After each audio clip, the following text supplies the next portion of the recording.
मुझे संस्कृत नहीं आती तो मैं गीता कैसे सीखूं? क्या ये सवाल कभी आपके जहन में भी आया है? क्या गीता सीखने के लिए संस्कृत आना जरूरी है? यदि हम संस्कृत सीख भी लें तो क्या हम गीता के भाव को समझ पाएंगे? आइए देखते हैं आज के इस वीडियो में।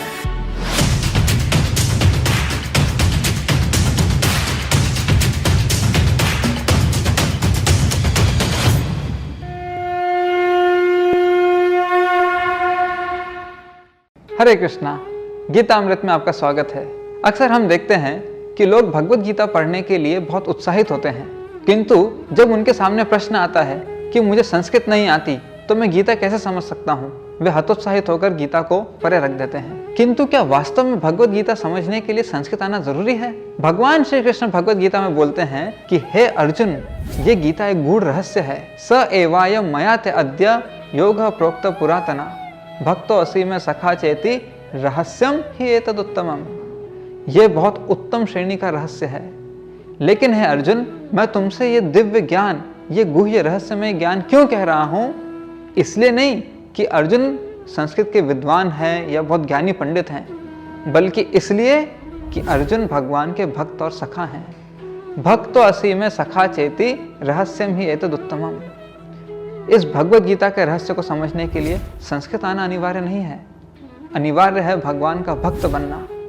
जिस तरह से हम भक्ति में क्रमशः आगे बढ़ते हैं, भगवान के बताए नियमों का पालन करते हैं, उनकी सेवा करते हैं, उस तरह क्रमशः भगवान अपना ये रहस्यमय ज्ञान हमारे हृदय में प्रकाशित करते हैं। हमें इसका साक्षात्कार होने लगता है और हमारा जीवन इससे लाभान्वित होता है। सो ये है योग्यता, भगवान का भक्त बनना, उनका सखा बनना, जिससे हम भगवत गीता का रहस्य समझ सकते हैं। और भगवान का भक्त कौन होता है?